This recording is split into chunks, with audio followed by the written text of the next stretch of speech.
Alô, som.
Boa noite.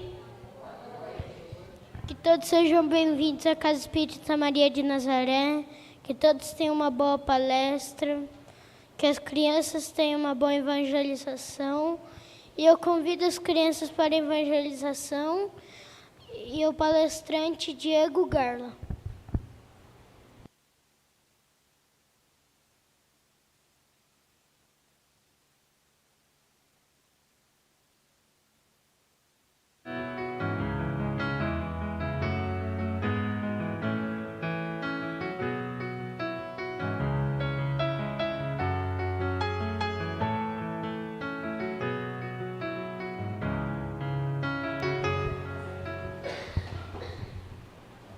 posar aqui, né?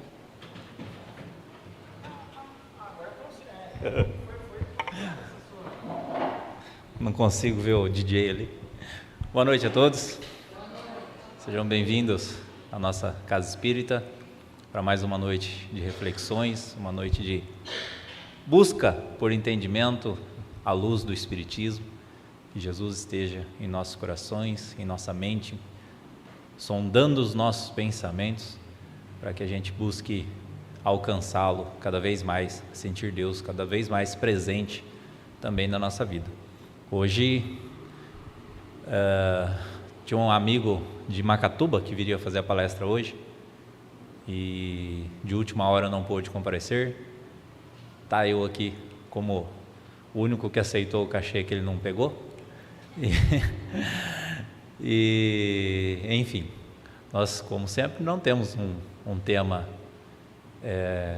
pré-programado, mas viemos aqui para refletir algum assunto, criar pensamentos, principalmente dúvidas em cada um de vocês.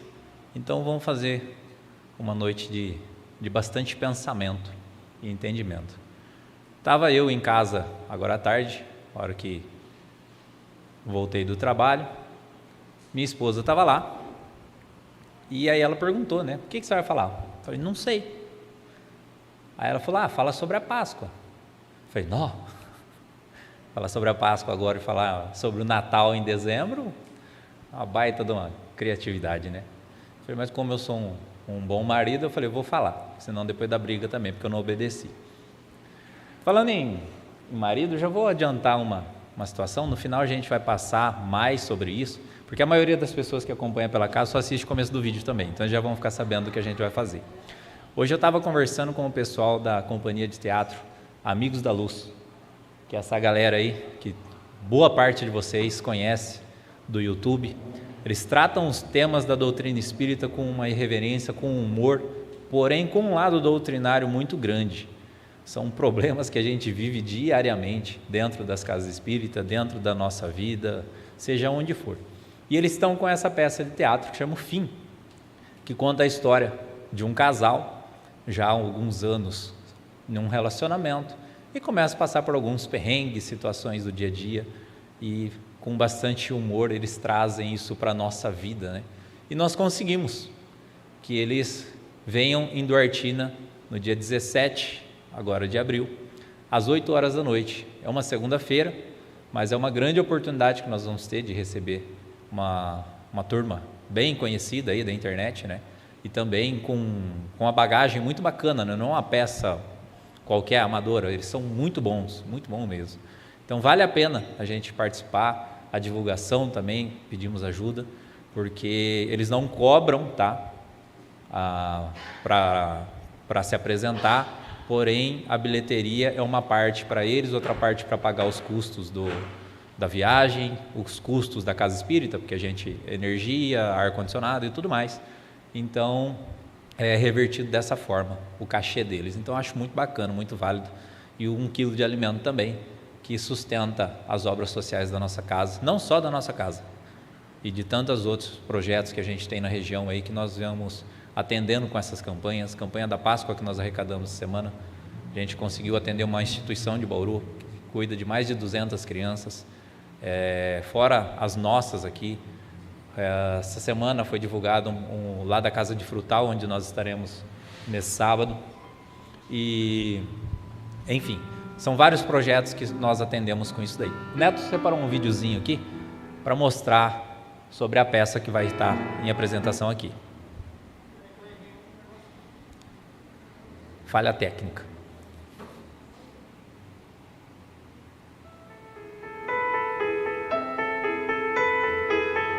É que é difícil começar as coisas pelo fim.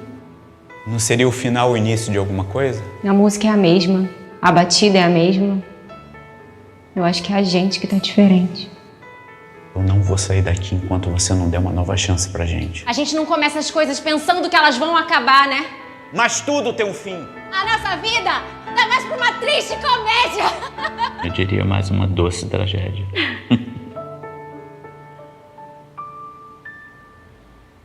Um pequeno trailer aí de como que é a peça.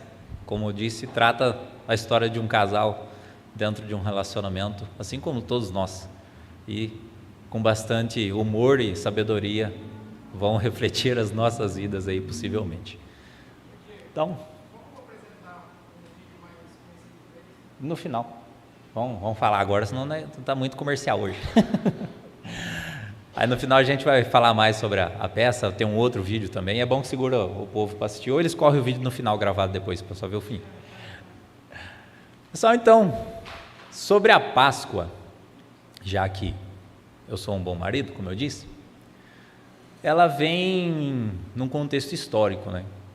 Um contexto histórico não só do cristianismo, mas até antes dele, quando foi a libertação do povo israelita do Egito, da escravidão. Então, Páscoa, em sua etimologia, né, a palavra Páscoa significa passagem. Então, foi ali a passagem, a libertação daquele povo durante a noite da repreensão, né, dos egípcios. Então, onde Deus vinha ali rogando praga naquela civilização que impunham dor e sofrimento a outros povos que são seus semelhantes. Aí criou-se várias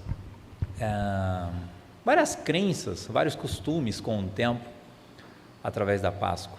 Aí surgiu a história do Cordeiro de Deus, porque os egípcios, para marcar, os israelitas, para marcar as casas onde eles estavam, para que o anjo da morte não os pegasse, eles sacrificavam um cordeiro, com o seu sangue faziam uma marca em frente às suas casas, para que o anjo da morte pulasse aquela casa e fosse em busca de quem eram os opressores da época. E criou-se a história, então, de que na Páscoa tinha que ter o sacrifício de um cordeiro, para que houvesse a libertação, essa passagem, pudesse passar a Páscoa sem ser vítima. É interessante a gente pensar, isso está no Velho Testamento. Depois tem aquela história de Abraão também, quando Deus pede a ele que sacrificasse o seu filho. E ele, na obediência de Deus, para querer livrar o povo dele do sofrimento, ele pega e está indo lá no monte onde eram realizados os sacrifícios, levando o filho para entregar ele ali a Deus. E aí o filho, inocente, pergunta a ele, falou: pai, onde a gente está indo? Aí Abraão responde: estamos indo entregar o Cordeiro de Deus, filho. Aí o menino olha em volta e fala: mas cadê o Cordeiro, né? Mal sabia ele que o Cordeiro era ele mesmo. E naquela subida, Abraão pensando, refletindo, e começa a conversar com Deus, e pede a Deus, fala: olha, se for da sua vontade, eu vou fazer, mas eu gostaria de livrar a vida do meu filho, e não precisar passar por isso. E ao chegar no local onde eram realizados os sacrifícios, havia um cordeiro lá, amarrado lá, bonitinho, esperando ele, não tinha ninguém ali, e Abraão entendeu como um sinal de Deus, aquela troca, de ele sacrificar o cordeiro no lugar da vida do próprio filho, e ali livraria o povo de sofrer também daquelas maldições que eram jogadas à sociedade. E aí criou-se essa ideia também da profecia de Isaías, que o Messias viria durante a Páscoa, atravessaria os portões de Jerusalém na semana da Páscoa, no final de semana da Páscoa, montado num jerico, e ele seria o próprio Salvador. Como aí nasce a ideia da Páscoa cristã, porque Jesus vai a Jerusalém no final de semana de Páscoa, e ele adentra aos portões de Jerusalém, montado num jerico, para se cumprir a profecia, onde ele foi preso e crucificado. E o entendimento da passagem da Páscoa cristã seria a passagem da morte para a vida, onde há a ressurreição do Cristo. A ressurreição, para nós espíritas, nada mais é do que a materialização espiritual do próprio Cristo, porque Jesus ele foi morto na cruz, e nós sabemos que um corpo, a partir do momento que ele vai a óbito, que tem ali a parte da sua morte cefálica, ele não tem mais condições de abrigar a vida orgânica aqui na terra. Porém, o espírito se desprende dele e segue imortal, segue eterno. E ali Jesus, quando ele começa a aparecer para Maria Madalena, aparecer para os apóstolos, era apenas a sua materialização espiritual. E ali ele assinava tudo que ele pregou. porque a vida inteira, a peregrinação dele toda, foi falando sobre um reino dos céus, foi falando de uma vida além da vida física, foi falando dessa glória de fazer o bem, de fazer as coisas com amor, de cuidar e amar o do próximo, perdoar, uma vida de virtudes, que era compensada num plano maior. E ali crucificado, com o corpo todo estraçalhado praticamente, ele ressurge ali, pleno, bonitão. O que ele demonstrava, tudo aquilo que ele falava era verdade. Ele demonstrava a vida eterna. Não tira de forma alguma a ideia do poder de Jesus, isso. Porque as pessoas falam, não, Jesus ele tem que ressuscitar, senão ele não é poderoso. Eu falo, não, Jesus não veio aqui para fazer magia, para demonstrar superpoderes, demonstrar que ele é um ser sobrenatural, ou um X-Men, Não, ele veio aqui nos ensinar condições morais, veio nos educar nas questões espirituais para que a gente possa atingir essa felicidade, que no momento é tão distante de nós, porque nós somos seres muito mais próximos da matéria do que da nossa própria essência, que é a centelha divina, que é o amor puro, individualizado, a parte de Deus. Então nós temos que ter, no entendimento da Páscoa, Jesus ali consagrando tudo que ele dizia. Então, e não diminui em nada também a ideia da grandiosidade do Cristo, ele ter ressuscitado, ter o corpo dele voltado à vida ou não. Aí começa as pessoas, falar, mas cadê o corpo então, Onde foi parar?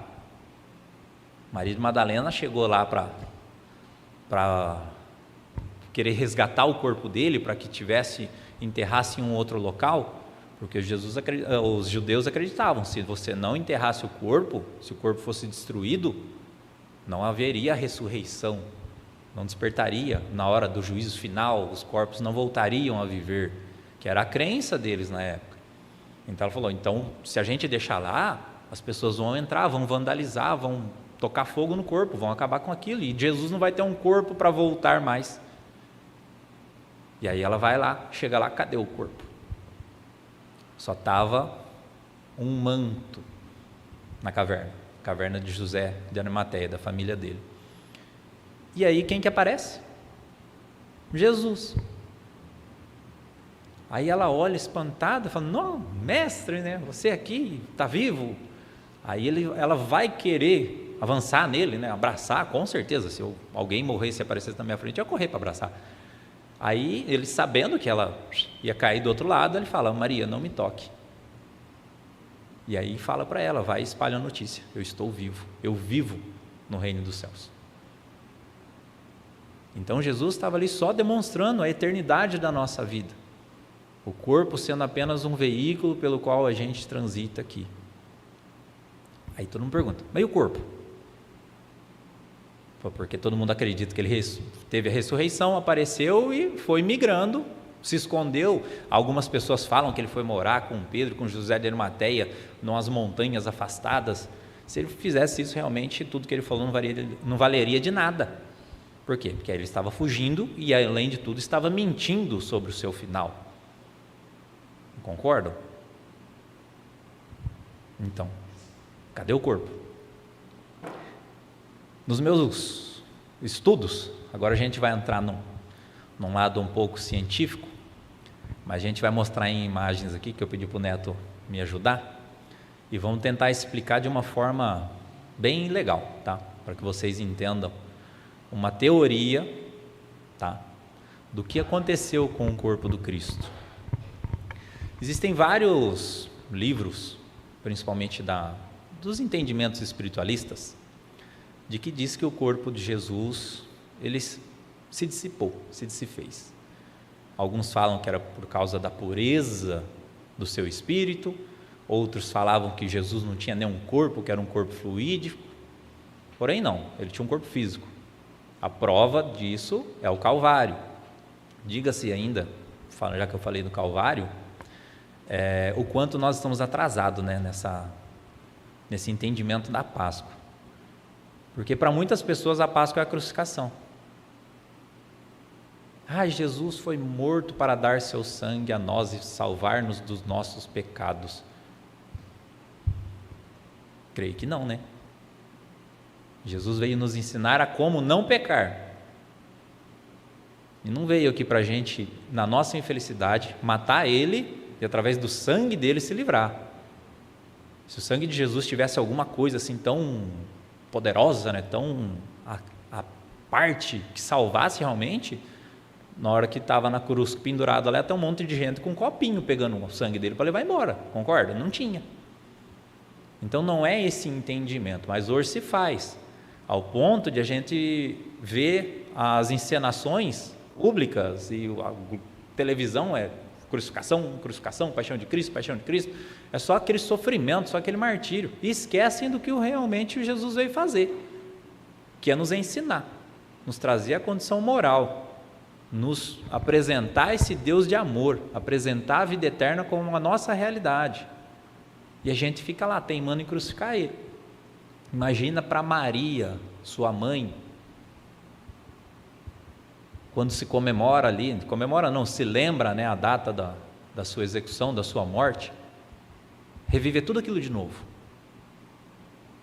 Pensa se um dos nossos filhos, por exemplo, fosse brutalmente assassinado. E aí nós temos a convicção, ele vive lá, foi uma pessoa boa, ensinou muita gente. Aí completa-se um ano, a pessoa chega na porta da sua casa e refaz toda aquela cena. Não é muito atrasado? Com todo respeito às crenças, mas eu acho que é muito atrasado. A gente querer falar sobre amor, querer falar sobre uma sociedade melhor, e quando é para relembrar todo o ensinamento do Cristo, a gente vai crucificar Ele de novo. Voltando ao corpo, muitas filosofias, como eu vinha falando, elas falam que o corpo do Cristo não era um corpo físico, mas era, ao ponto de, na cruz, Ele demonstrar que Ele era ali de carne e osso, assim como todos nós. Porém, numa obra de André Luiz, se eu não me engano, é de Chico, né? Não sei se é André Luiz ou Emmanuel, mas ele fala que Jesus, para reencarnar entre nós, ele teve um processo ali de rematerialização espiritual, vamos dizer assim, porque o seu corpo, o seu espírito era tão puro que ele não possui mais as vibrações materiais que nós possuímos, os vícios, as fraquezas que nós temos. Então ele é tão já liberto dessas viciações, dos prazeres mundanos, que ele não tem essa matéria. Então ele precisou de um processo ali de cerca de 900 anos para ter um perispírito adequado para reencarnar num corpo físico, num corpo humano. Ou seja, o que é isso? É uma energia dissipada já praticamente da matéria, que foi se condensando. Hoje nós sabemos, antigamente o átomo era a molécula indivisível, não tinha nada além dele. E hoje a gente descobriu que dá para abrir o átomo ainda. E quando se parte um átomo, ele libera energia. Legal, né? Dá para fazer um monte de coisa com isso, não dá? A nossa infelicidade criou a bomba atômica. Quando somos atrasados.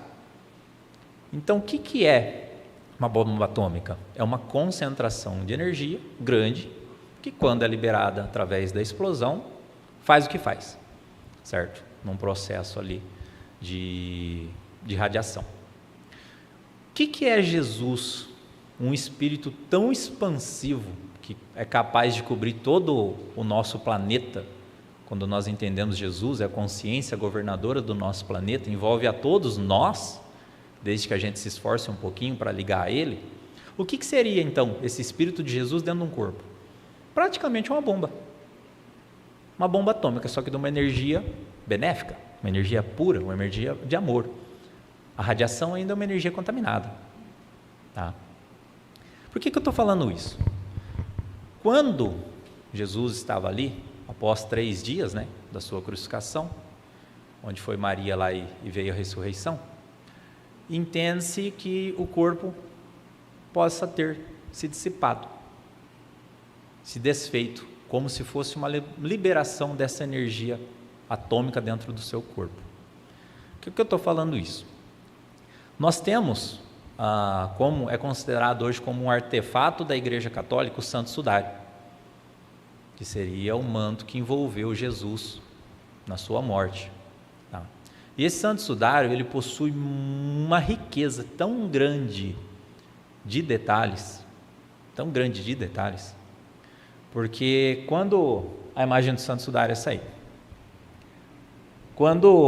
esse aqui é a foto do original, tá? Depois eu vou explicar aquele lá que é a imagem negativa. As marcas de sangue que estão aqui, ó, elas possuem uma mancha mais esbranquiçada, que é o plasma sanguíneo. Há 2000 anos atrás não tinha consciência do que o sangue possuía o plasma.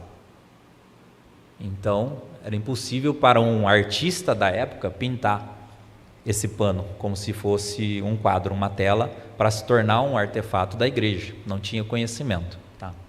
Mas pintou com sangue. Pode ser. Porém, a NASA, ela tem um computador que ela tira fotos e esse computador ele mede relevos. Foi assim que ela fez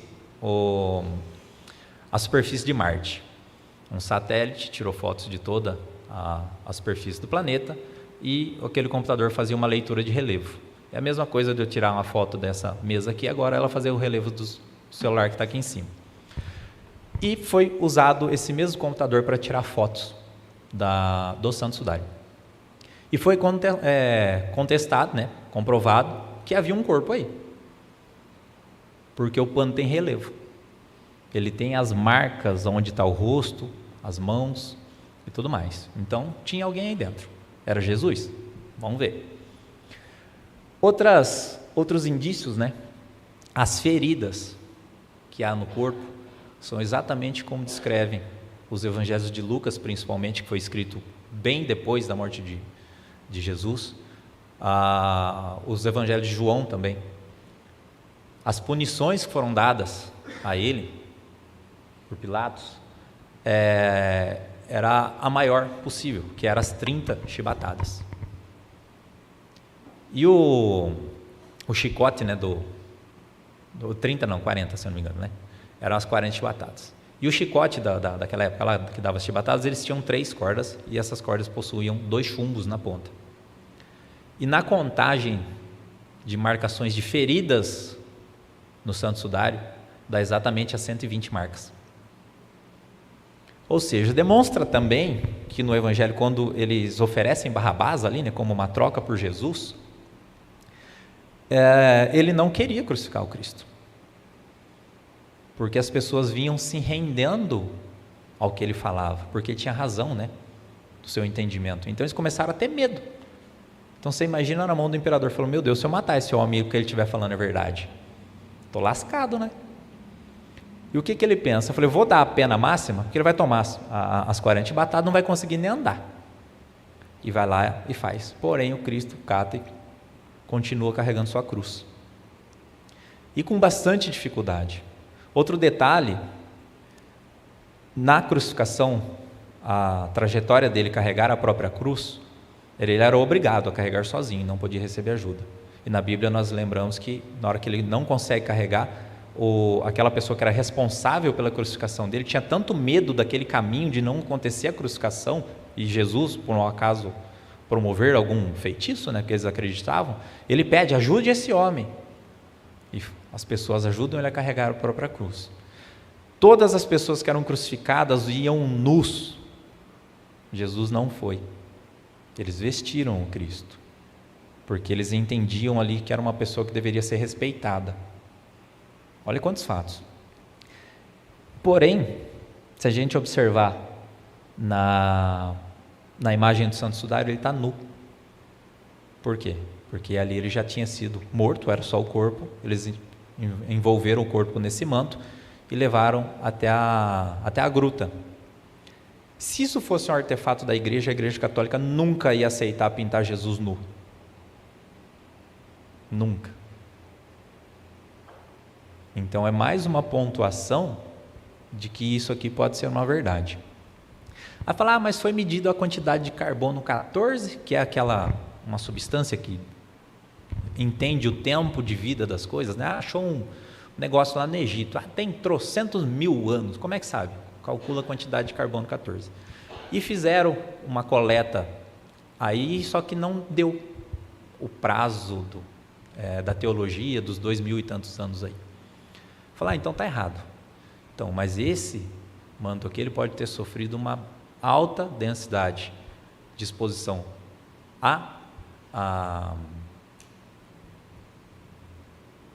energia nuclear, né, de radiação, e isso altera drasticamente isso. Fora que andou o mundo inteiro, todo mundo catando pão na mão, então perde a fidelidade.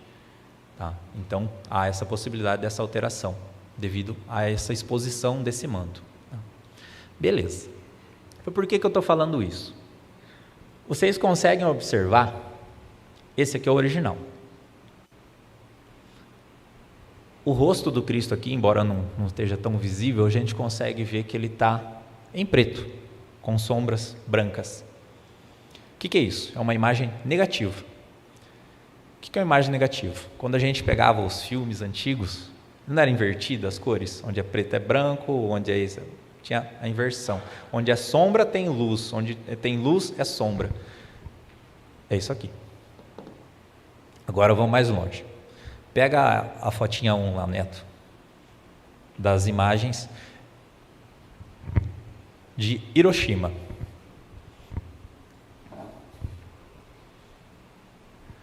Essa imagem de Hiroshima, elas estão num museu, onde foram detonadas aquelas bombas.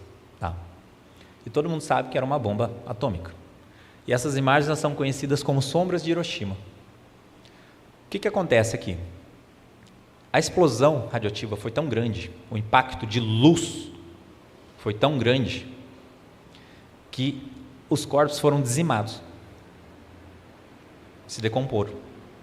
Porém, aonde teve esse efeito, essa pausa da luz, revelou as imagens do que estava acontecendo naquele momento da bomba explodiu.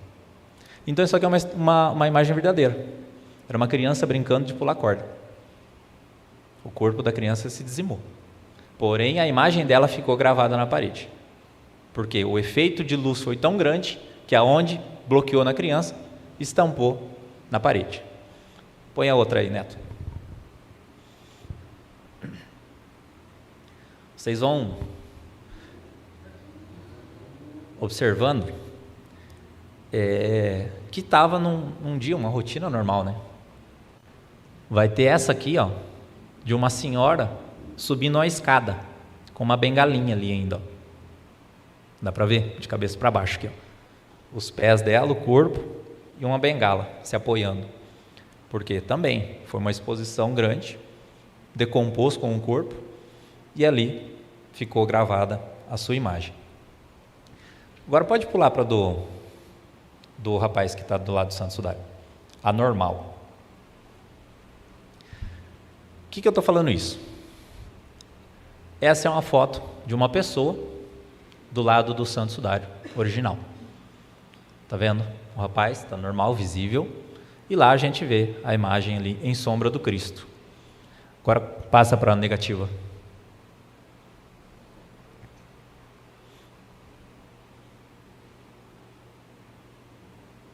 Olha a diferença. A pessoa está negativa, as cores se invertem, porém olha o Cristo. A gente consegue ver ele nitidamente. Então esse manto, com essa liberação energética do Espírito do Cristo, com a grandiosidade que ele tem, com a energia que ele condensou para estar dentro de um corpo, possivelmente, ao haver a liberação do espírito do corpo, através do desligamento do seu duplo etérico, de toda a sua composição física,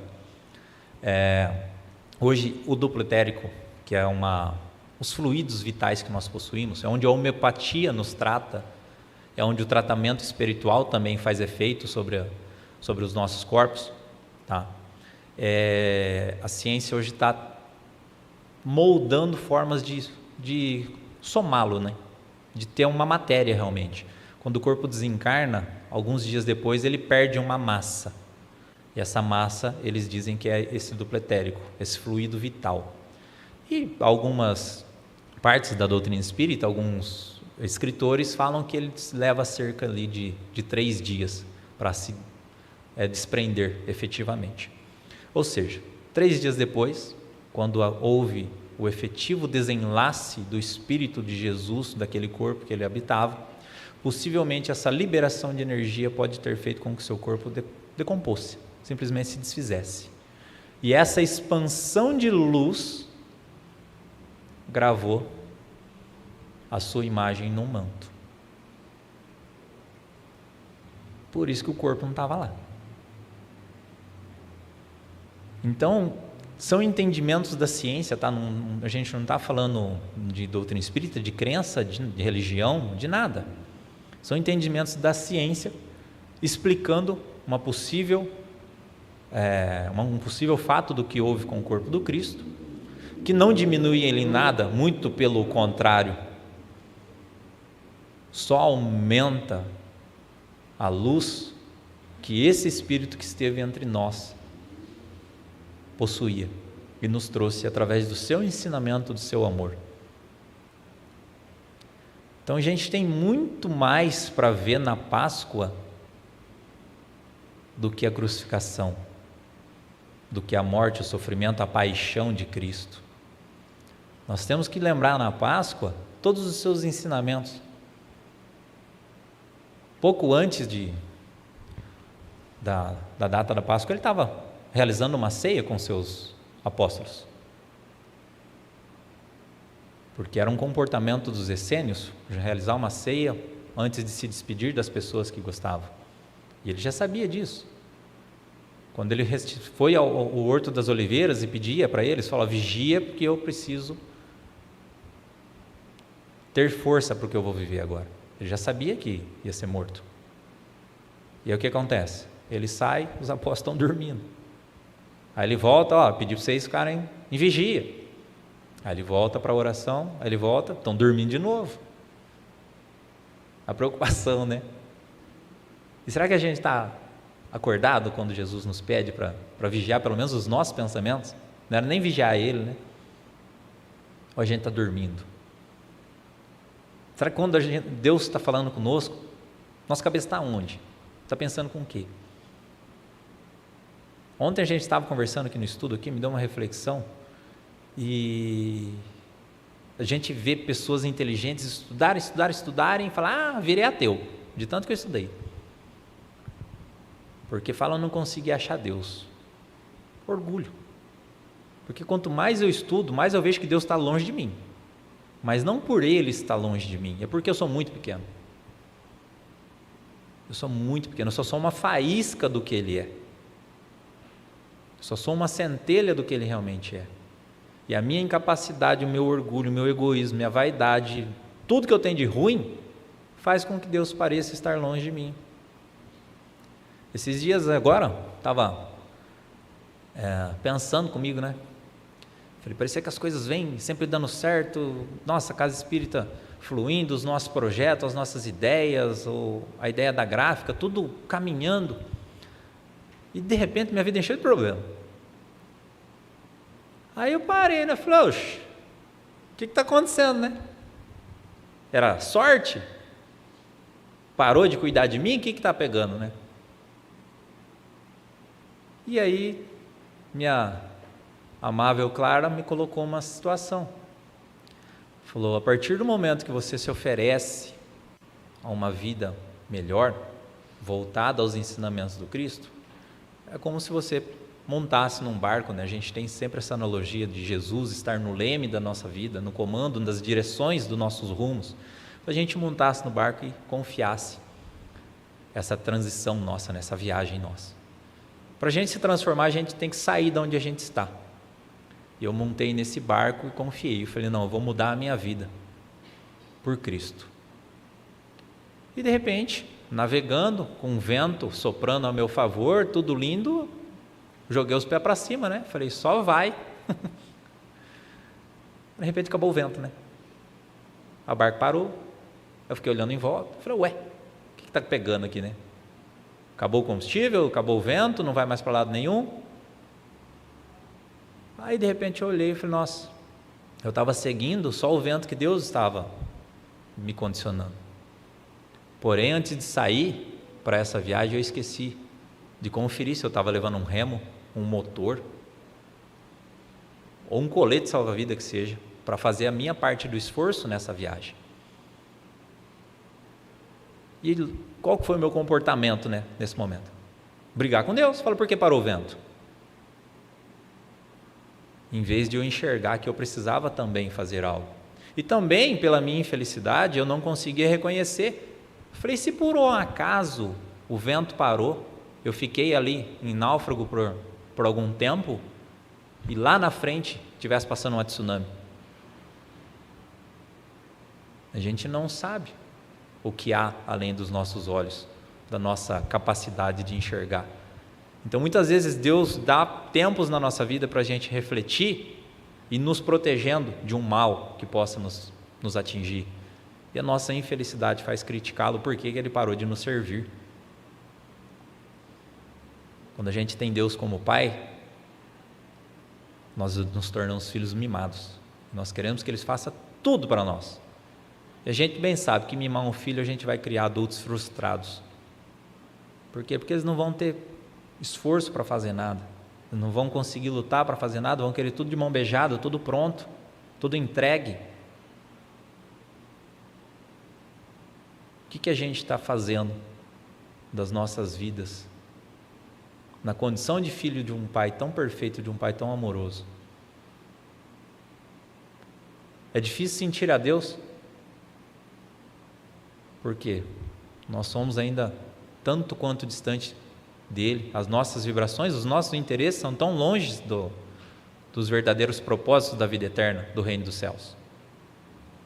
E ele nos pede para aprender a amar ele, amando as pessoas que estão aos nossos lados, que seriam os nossos irmãos. E a gente tem uma dificuldade, nossa Senhora, como a gente tem dificuldade de amar o próximo. Tem gente que olha o nosso trabalho, né, fala, lá, Casa Espírita Maria de Nazaré, tudo uma benção, tudo lindo, maravilhoso, não dá problema, lá tudo flui, todo mundo ajuda. Nossa, tem um médium lá que é um ser de luz, coitado. Como diz um amigo meu, foi uma pessoa querer fazer uma doação para a Casa Espírita, perguntou para ele, né, falou, eu não conheço ele, mas ele é bom. Aí ele perguntou para ela, você vai jogar bola com ele? Ela falou, não. Ele falou, então tá bom, você não vai ter problema com ele. Por quê? Tem um monte de defeito ainda. A diferença talvez é o que a gente está se esforçando para fugir deles. Mas é difícil. É difícil. Eu, para parar de brigar jogando bola, eu tive que parar de jogar bola. É uma correção? Não. Não, porque eu não mudei. Eu não me transformei, eu não fiz essa passagem, que é o significado da palavra Páscoa, essa passagem. Nós estamos em passagem pela terra. Alguém tem dúvida? Ninguém é eterno aqui. Passamos aqui por um período de provações, de expiações, e sempre reclamamos. A gente teria que reclamar se fosse ao contrário. Se o nosso sofrimento, a nossa dor fosse no plano espiritual, na vida eterna, e não nessa vida que está passando. Não quer dizer que a vida que está passando ela seja insignificante para nós. Ela é muito válida, o nosso corpo é precioso, nós devemos cuidar dele. Porque se a gente está num período de passagem e o nosso barquinho, essa matéria que eu estou dentro, não adianta eu encher ele de furo. Eu não vou chegar onde eu preciso chegar. Então eu tenho que me valorizar, eu tenho que me cuidar. E cuidar não é só bons hábitos alimentares, ir na academia todos os dias, fazer caminhada logo cedo, beber 2 litros d'água. E a nossa mente? E a nossa igreja, né? Nossa mente é a nossa igreja. Nosso corpo é nosso templo. Nós habitamos esse corpo. A preciosidade, o valor que ele tem para nós. O que nós estamos fazendo da nossa vida? O que nós estamos fazendo durante essa passagem? São pontos que a gente precisa refletir diariamente. para poder se queixar o quanto menos, né? Valorizar o quanto mais. Enxergar que a nossa vida é tão maravilhosa, por mais que ela seja cheia de problemas, cheia de desafios, mas ela é maravilhosa, porque se ela tem problemas e desafios, eles são passageiros. O que vai torná-los eternos, talvez, é a nossa maneira de reagir diante deles. Falei bastante hoje já, nem dei espaço para vocês. Conseguiram compreender um pouco? Entender uma possível explicação da Páscoa, além dos nossos ovos de chocolate, né? É tão legal, né? A gente fez uma campanha esse ano aqui, a gente conseguiu arrecadar o chocolate. As meninas fizeram os ovos aqui na Casa Espírita para entregar para as crianças. Nós fizemos as arrecadações que atendemos até outras instituições. Vamos fazer aqui uma grande festa com os nossos assistidos também, porque é um momento de confraternização. É um momento pelo qual a gente tem que se colocar, óbvio, num retiro espiritual próprio, né? Mas esse retiro espiritual próprio, eu creio que seja mais a confiança nossa do que um isolamento, um jejum, uma penitência. Esses dias eu vi um vídeo do padre lá, fugiu o nome dele, o bonitão lá, Fábio de Mello. Bonito ele, né? Não. Ele falando, né, sobre essa questão da quaresma. E se tal hoje a gente trocar, na verdade, em vez de ficar 40 dias sem cortar o cabelo, a gente ficar 40 dias sem falar mal de alguém, né? Se a gente ficar 40 dias sem tomar Coca-Cola, ficar 40 dias sem brigar com um companheiro, com a companheira. Em vez de ficar 40 dias sem fazer a barba, vamos ficar 40 dias sem ter pensamentos ruins. Dá muito trabalho, né? Dá muito trabalho. Tão mais fácil cortar o chocolate, a coca. O que o cabeleireiro tem a ver com a quaresma, né, coitado? Tem que pagar as contas também, né? E todo mundo abandona eles.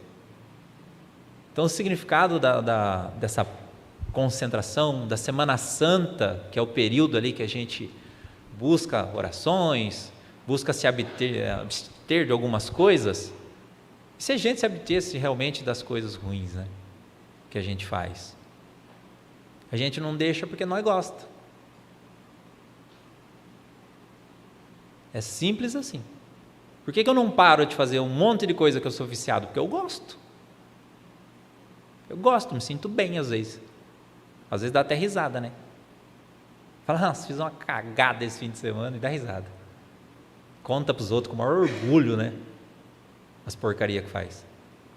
A gente gosta. E aí depois reclama das consequências, né?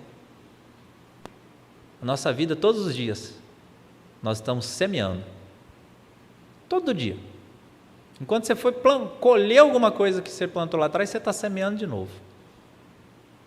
Então a lei de causa e efeito, ela vai agir sempre. Sempre. O que vai mudar o resultado lá da frente vai ser a atitude minha hoje. O meu amanhã começa agora. Se eu quero um amanhã melhor, eu tenho que fazer o hoje melhor. Não adianta eu sentar, fazer um câmbio ali com Deus, né? Uma barganha com Ele.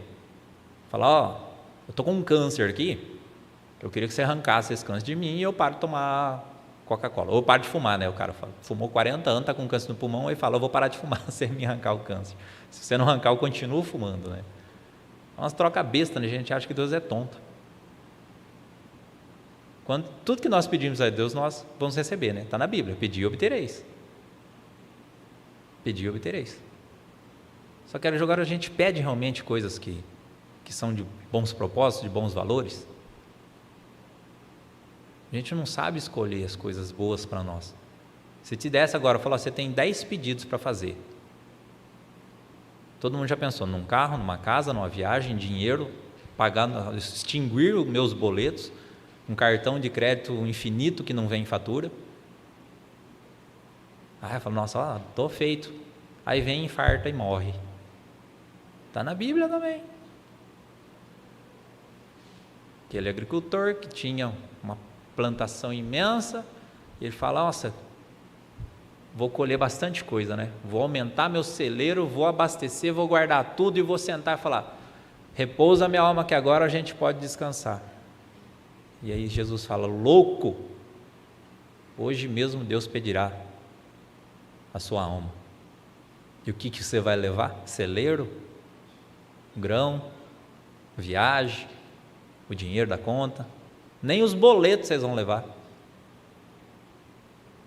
Então veja o que você está valorizando. Quando a gente fala, onde tiver o meu coração, ali estará o meu tesouro, né? O que eu coloco no meu coração? Os bens que são eternos, eles não continuam na matéria, não ficam aqui na terra.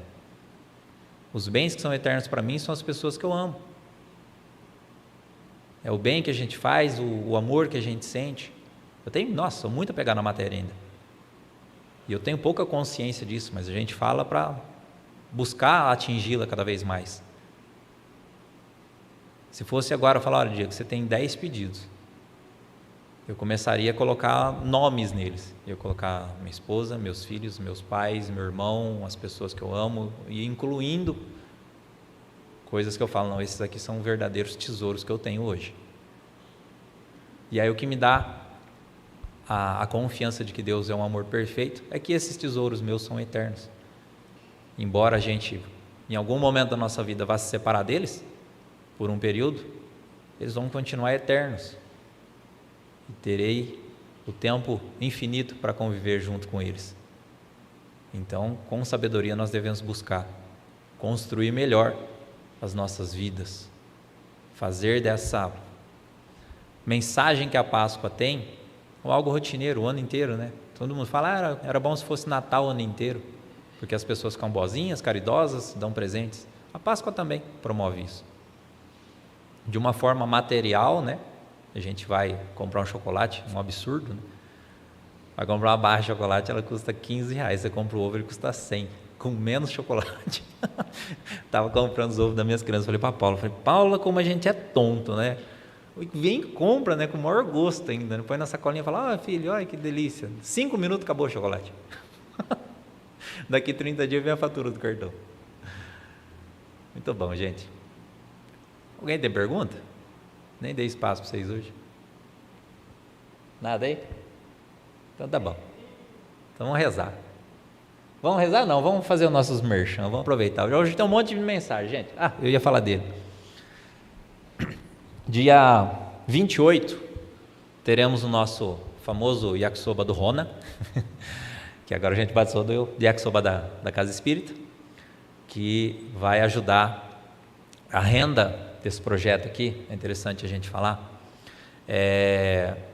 Esse aqui é para pagar aqui, né?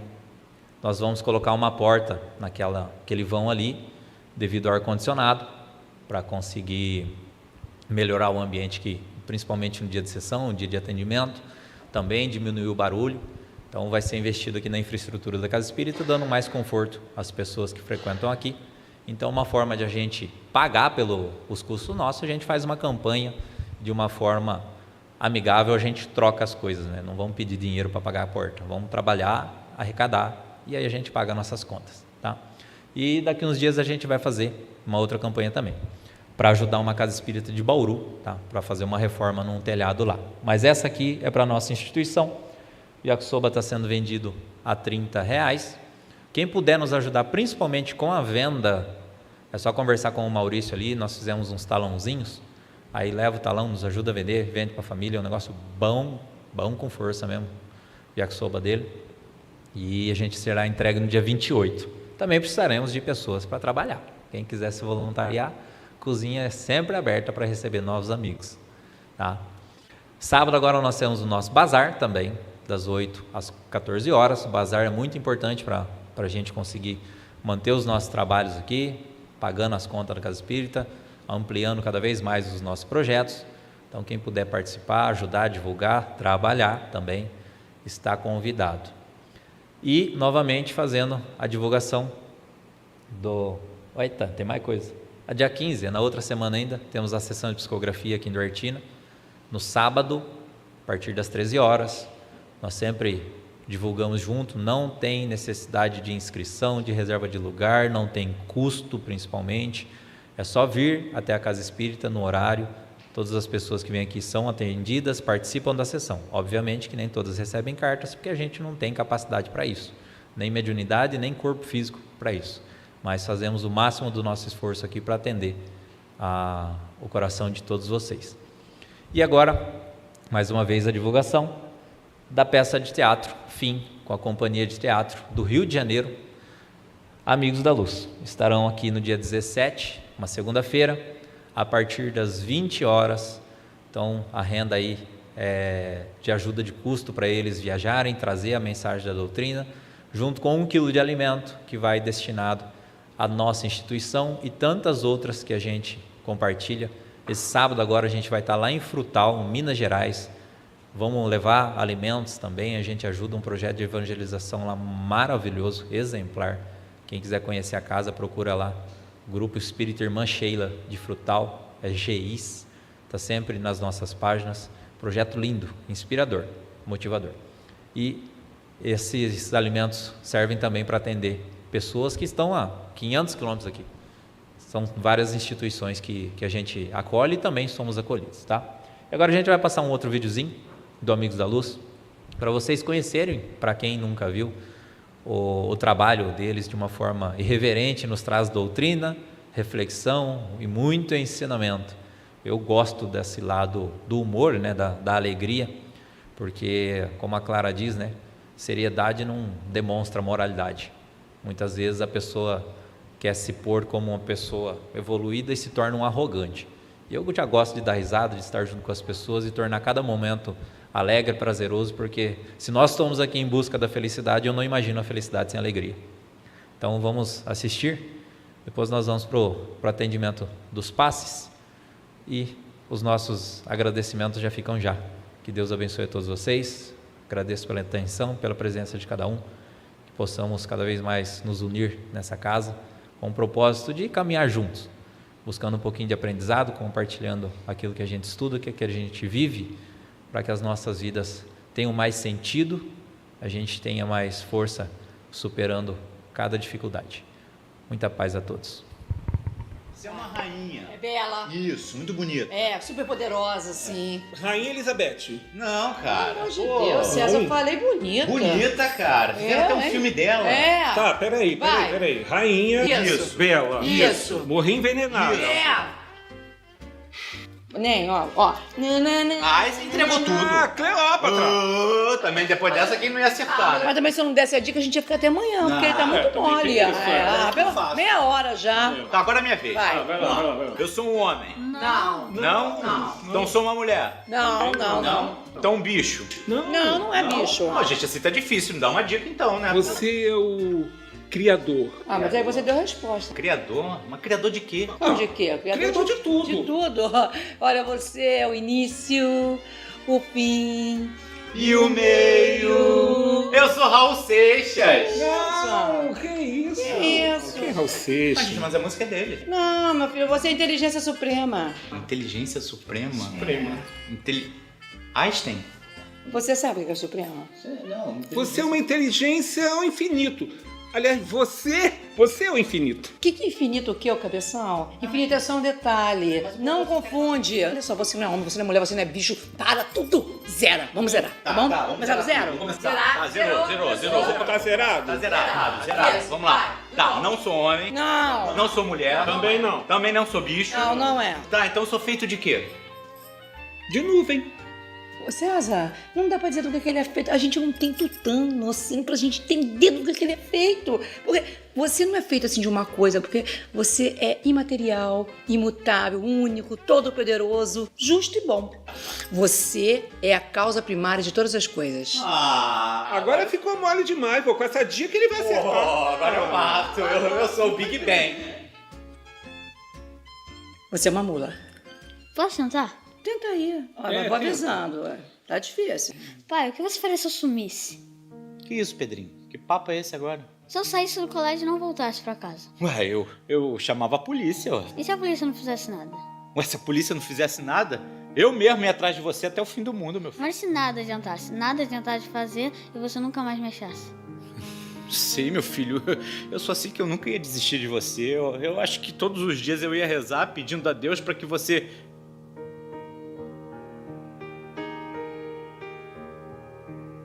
Eu sou o Disque Denúncia!